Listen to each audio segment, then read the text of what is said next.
Penguin Random House Audio presents The Purposeful Warrior, Standing Up for What's Right When the Stakes Are High, by Jocelyn Benson. Forward written and read by Amanda Seyfried. This is the author, Jocelyn Benson, with a note written and read by Maria Shriver. Dear You, years ago, these words attributed to Rumi found a place in my heart. Out beyond ideas of wrongdoing and right-doing, there is a field. I'll meet you there. Ever since I read that, I've cultivated an image of what I call the open field, a place out beyond fear and shame, beyond judgment, loneliness, and expectation. A place that hosts the reunion of all creation. It's the hope of my soul to find my way there. And whenever I hear an insight or a practice that helps me on the path, I love nothing more than to share it with others. That's why I've created the open field. My hope is to publish books that honor the most unifying truth in human life. We are all seeking the same things. We are all seeking dignity. We are all seeking joy. We are all seeking love and acceptance, seeking to be seen, to be safe. And there's no competition for these things that we seek because they are not material goods. They are spiritual gifts. We can all give each other these gifts if we share what we know, what has lifted us up and moved us forward. That is our duty to one another, to help each other toward acceptance, towards peace, towards happiness. And my promise to you is that the books published under this imprint will be maps to the open field, written by guides who know the path and want to share it. Each title will offer insights, inspiration, and guidance for moving beyond the fears, judgments, and the masks we all wear. And when we take off those masks, guess what? We will see that we are the opposite of what we thought. We are each other. We are all on our way to the open field. We are all helping one another along the path. I'll meet you there. With love, Maria Shriver. For Aidan. Forward by Amanda Seyfried. We all have a warrior inside of us, and it's our choice if, how, and when we want to put it into action and what we want to fight for. Whether it's as a parent, caregiver, partner, friend, boss, employee, entrepreneur, public servant, or artist, we can get the most out of this short life by acknowledging and honing our warrior. When we embrace what ignites us individually, we can work better as a community to encourage each other to resist apathy, to refuse to let life happen to us, to not accept the unacceptable status quo. We can choose to fight for what is good and right in this world and have a positive impact on our lives and the lives around us. This is what makes us purposeful warriors. I first met my dear friend Jocelyn Benson in 2015 when I was performing in an off-Broadway play by Neil LaBute called The Way We Get By with my future husband, Thomas Sadowski. It's a story about how easily we try to silence that voice inside of us, that voice we fight to mute because it feels too scary or exhausting to listen to. The voice that threatens to break us open, throwing us off balance and inevitably changing the course of our lives for the better. That voice is loud in me these days, and I'm no longer willing to quiet it because of purposeful warriors like Jocelyn, a woman who fights every single day with integrity and intention for the people she loves and the country she wholeheartedly believes in.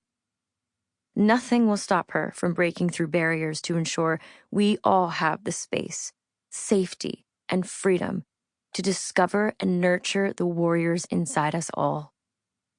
In her work, I can see a country where we're more connected to ourselves and to each other, a country where our voices are heard in harmony, A society where we fight for each other and prosper, not one where we think only of ourselves and just get by.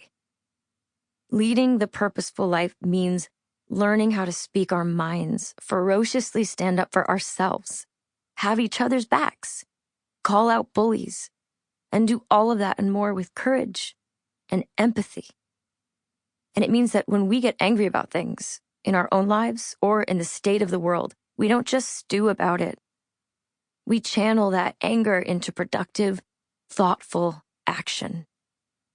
It's not easy to know how to do all of that, and that is why we need books like The Purposeful Warrior to help show us the way. I'm excited for you to read this book because you'll get to learn what I know about Jocelyn and her life as an honest, sincere, purposeful, happy warrior. You'll read about her work protecting the votes of Michigan citizens as their Secretary of State and Chief Election Officer, and what that has meant to her as a mom, wife, and woman. The time when angry protesters who wanted to overturn a valid presidential election descended, with guns, on Jocelyn's home, screaming at her young child through bullhorns and calling her a traitor for simply defending Michigan's election results. You'll also read about how she, against our friendly advice, ran a marathon while 8 months pregnant, managed law school while her husband was serving in the U.S. Army in Afghanistan, and, oh yeah, that time she went undercover investigating neo-Nazi extremists when she was 19 years old. And along the way, you also get your own how-to guide on living your own remarkable, purposeful warrior life. I truly believe that the future of our world will be decided by whether we, in this moment, can be there for each other, see each other, and unite our communities. Whoever we are, wherever we are, we can tackle problems large and small in a way that will support and create tools and innovations to make our world sustainable for our kids and our kids' kids. That is the world I want to create. It's one we all have to fight for together, and we don't have to do it alone. Amanda Seyfried, actress, activist, and mom, New York, New York. Introduction. Who is the purposeful warrior? To be a warrior is to learn to be genuine in every moment of your life. Chogyam Trungpa. Well, who's it going to be? You or me? It was 9 p.m. on Saturday, December 4th, 2020. I was on the phone with Michigan Attorney General Dana Nessel. An hour earlier, she had called with an alert.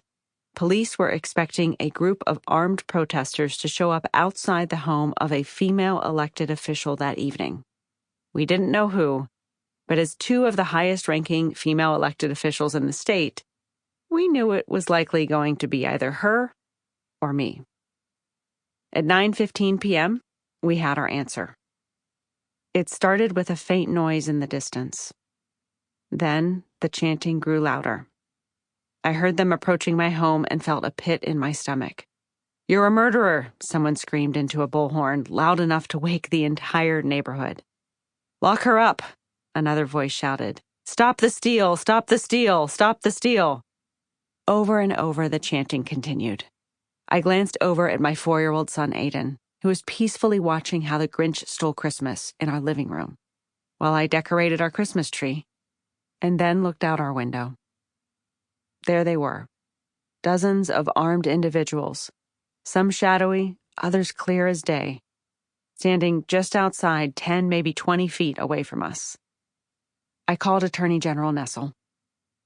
"It's me," I told her. "They're coming for me." I slowly set down the Christmas ornaments I was hanging and ushered my son upstairs.